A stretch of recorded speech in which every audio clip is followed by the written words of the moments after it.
ಶ್ರೀ ಶಿಕ್ಷಣ ಟ್ರಸ್ಟಿನ Shri Jagadguru Balagangadharanatha Swamiji institute of technology SJBIT 22ನೇ ಪದವಿ ಪ್ರದಾನ ಸಮಾರಂಭದ ಕಾರ್ಯಕ್ರಮ ಇದು. ಸಂಸ್ಥೆ ಅಸ್ತಿತ್ವಕ್ಕೆ ಬಂದು 25 ವರ್ಷಗಳು. ರಜತ ಮಹೋತ್ಸವದ ಒಂದು ಗಳಿಗೆ ಇದು.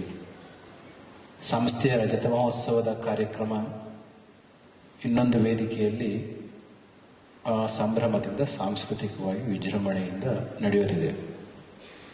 ಆದರೆ ತ್ಯಾಗ ಮಾಡಿ ಆಧ್ಯಾತ್ಮಿಕತೆಯ ಮುಖಾಂತರ ಜ್ಞಾನ ಲೋಕಕ್ಕೆ ಕಾಲಿಟ್ಟವರು ಆ ಕಾಲಘಟ್ಟದಲ್ಲಿ ಎತ್ತ ತಾಯಿ ತಂದೆಗಳಿಗೇ ಮಕ್ಕಳ ಕಡೆಗೆ ನಮ್ಮ ಮಕ್ಕಳ ಭವಿಷ್ಯ ಯಾವ ರೀತಿ ಇರಬೇಕು ಅಂತ ಕನಸು ಕಾಣೋದನ್ನು ಕೂಡ ಮರ್ತಿದ್ರು. ಅಂತಹ ಕಾಲಘಟ್ಟದಲ್ಲಿ ಓರ್ವ ಸನ್ಯಾಸಿ ಸಮಾಜದಲ್ಲಿದ್ದಂಥ ಮಕ್ಕಳು ಅವರ ಭವಿಷ್ಯ ಹೇಗಿರಬೇಕು, ಅವರ ಭವಿಷ್ಯ ಹೇಗೆ ಆದದ್ದೇ ಆದರೆ ನಮ್ಮ ದೇಶದ ಭವಿಷ್ಯ ಹೇಗೆ ಆಗ್ಬೋದು ಅಂತಕ್ಕಂಥದ್ದನ್ನು ಕಂಡ ಕನಸು 25 ವರ್ಷಗಳ ಹಿಂದೆ. Around the time when Pujya Guru Sri Dr. Balagangadhar Swamiji envisioned to have this institution as a third engineering college among under Adichunchinaya Shikshan Trust, the task was given to Sri Prakashanath Swamiji. That was the first institution. This SJBIT institution was the first institution to be established in this campus. Today you have been witnessing so many institutions which are in existence. But that was a time, this was looking like a jungle. When Prakashanath Swamiji was given that responsibility, how hard one cannot imagine. Because of his dynamic personality, he made this whole area under the divine stewardship and the blessings of Pujya Guruji. Today what you have been seeing, it is absolutely realization with the blessings of Pujya Guruji and the hard work of Sri Prakashanath Swamiji. At this point of time, we can't forget the effort which he must have put into this campus. ನಾನು ಹೇಳಿದೆ, ಎಲ್ಲವನ್ನು ಬಿಟ್ಟು ತ್ಯಾಗದ ಕಡೆಗೆ ಹೊರಟ ಸನ್ಯಾಸಿ ಸಮಾಜದಲ್ಲಿ ಹುಟ್ಟಿರ್ತಕ್ಕಂಥ ಮಕ್ಕಳು ಶಕ್ತಿಯನ್ನು ಕಂಡುಕೊಳ್ಳಿಲ್ಲ ಅಂತಂದರೆ ದೇಶ ಉದ್ಧಾರ ಆಗೋದಿಲ್ಲ. ಅಂದಂದಿನ ಸಮಕಾಲೀನ ಜಗತ್ತಿನ ಅವಶ್ಯಕತೆಗಳನ್ನ ಪೂರೈಸ್ತಲೇ ಹೋದದ್ದೇ ಆದರೆ, ಹಸಿದಾಗ ಹೊಟ್ಟೆಗೆ ಊಟ ಕೊಡದಲ್ಲೇ ಹೋದರೆ ದೇಹ ಬಳಲುತ್ತೆ. ದೇಶಕ್ಕೂ ಕೂಡ ಹಾಗೇನೆ ಆಯಾ ಕಾಲಘಟ್ಟದ ವಿದ್ಯೆಯನ್ನು ಕೊಟ್ಟು ನಮ್ಮ ದೇಶದ ಮಕ್ಕಳನ್ನು, ಹ್ಯೂಮನ್ ರಿಸೋರ್ಸನ್ನು, ಮಾನವ ಸಂಪನ್ಮೂಲವನ್ನು ಅದಕ್ಕೆ ಪೂರಕವಾಗಿ ಕಟ್ಟದೇ ಹೋದದ್ದೇ ಆದರೆ ಊಟ ಇಲ್ಲ ಅಂದರೆ ದೇಹ ನರಳುತ್ತೆ.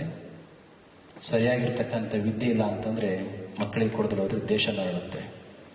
ಅದಕ್ಕೆ ಪೂರಕವಾಗಿ ಮೂಡಿ ಬಂದ SJBIT ನಮ್ಮ ಎಲ್ಲ ಪ್ರೊಫೆಸರ್ಸ್ ಹೇಳಿದಾಗೆ ಡಾಕ್ಟರ್ ಸೀತಾರಾಮನ್ AICT ಚೇರ್ಮನ್ ಆಗಿ ಒಂದು ಹೊಸ ಅಧ್ಯಾಯವನ್ನು ಬರೆದರು. Has given a new dimension to our AICT under which all these institutions are there at national level. ಅವರು ಹೇಳಿದ ಹಾಗೆ ಇವತ್ತು ಬೇಕಾಗಿರ್ತಕ್ಕಂಥದ್ದು ಎಷ್ಟೇ ಆರ್ಟಿಫಿಷಿಯಲ್ ಇಂಟೆಲಿಜೆನ್ಸ್ ಬೆಳೆದ್ರೂ ಕೂಡ ಕೊನೆಗೆ human genuine original intelligence cannot be crossed over. ಆದರೆ we have to be very careful. ನಾನು ಮತ್ತೆ ಹೇಳ್ತಿರ್ತೇನೆ, ಈ ಆರ್ಟಿಫಿಷಿಯಲ್ ಇಂಟೆಲಿಜೆನ್ಸಿಂದ ಸೃಷ್ಟಿಯಾದಂಥ ಒಂದು ರೋಬೋಟ್ಗೆ ಕೇಳಬೇಕಾದ್ರೆ do you have any animosity toward these human beings ಅಂತ ಒಬ್ಬ ಟೆಕ್ನೋಕ್ರಾಟ್ ಕೇಳಿದಾಗ, you human beings are good enough to destroy yourself, why should you have animosity towards you people ಅಂತ ಹೇಳಿತು. ಯಾಕಂದ್ರೆ ಹೇಳ್ತು, ನಿಮ್ಮನ್ನು ನೀವೇ ನಾಶ ಮಾಡ್ಕೊಳ್ಳೋಷ್ಟು ಸಶಕ್ತರಾಗಿರ್ಬೇಕಾದ್ರೆ ನಾವು ಯಾಕಪ್ಪ ನಿಮ್ಮ ಮೇಲೆ ಕೋಪ ಆಗೈತೆ ನಾನು ಇಟ್ಕೊಳ್ಳಿ ಅಂತ. ಕೊನೆಗೆ ಇನ್ನೊಂದು ವೇದಿಕೆಯಲ್ಲಿ ಹೇಳಿತ್ತು, ಒಂದೇ ಲೈನಲ್ಲಿ ಹೇಳ್ತೇನೆ ನಾನು, do you have any observations suggestions to these human beings ಅಂತ ಹೇಳಿದಾಗ ಆ ಆರ್ಟಿಫಿಷಿಯಲ್ ಇಂಟೆಲಿಜೆನ್ಸಿನ ರೋಬೋಟ್ ಹೇಳ್ತು, ಏನು ನಿಮ್ಮ ಕೆಲಸ ಮಾಡಲಿಕ್ಕೆ we are going to get your work done, but you human beings if you forget the reason for which you are created, eventually we are going to take over you human beings. ಅರ್ಥ ಏನು? ನಮ್ಮ ಜಗತ್ತಿನಲ್ಲಿ ನಮ್ಮ ಹಿರಿಯರು ನಮ್ಮ ದೇಶದಲ್ಲಿ ವಿದ್ಯೆ ಅಂತಕ್ಕಂಥದ್ದನ್ನು ಹೊಟ್ಟೆಪಾಡಿಗೋಸ್ಕರ ಯಾವತ್ತೂ ಕಲ್ತವರಲ್ಲ.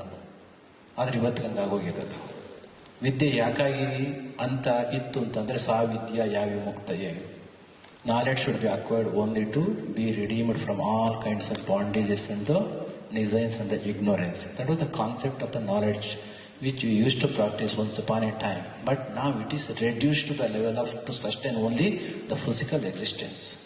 ಆ ಕಾಲ ಯಾವುದಿತ್ತು? ವಿದ್ಯೆ ಅಂತಕ್ಕಂಥದ್ದು ಅಜ್ಞಾನವನ್ನು ಕಳೆದು ಸುಜ್ಞಾನವನ್ನು ಪಡ್ಕೊಂಡು ಮುಕ್ತಿನ ಪಡ್ಕೊಳ್ಳಿಕ್ಕೆ ಅಂತ ಇದ್ದಂಥದ್ದು. ಸಾವಿದ್ಯೆ ಯಾವಿಮುಕ್ತಯೇ. ಆದರೆ ಕಾಲ ಕಳೆದ ಹಾಗೆ ಯಾವ ಮಟ್ಟಕ್ಕೆ ಬರುತ್ತೆ ಅಂತಂದರೆ, ಬೇರೆ ಬೇರೆ ಪ್ರಾಣಿಗಳು ದೇಹವನ್ನು ಸಸ್ಟೈನ್ ಉಳಿಸ್ಕೊಳ್ಳೋಕೆ ಹೇಗೆ ಪ್ರಯತ್ನ ಪಡ್ತಾವೋ ಅದಕ್ಕಿಂತ ವಿಭಿನ್ನವಾಗಿ ನಾವೇನು ಮಾಡ್ತಾ ಇಲ್ಲ. ಅದಕ್ಕೆ ಇವತ್ತಿನ ಸೈಂಟಿಫಿಕ್ ವಿದ್ಯೆಯ ಇತಿಮಿತಿಯನ್ನು ಅವತ್ತಿಗೆ ಆಲ್ಬರ್ಟ್ ಐನ್ಸ್ಟೈನ್ ಹೇಳಿಬಿಟ್ಟಿದ್ದ.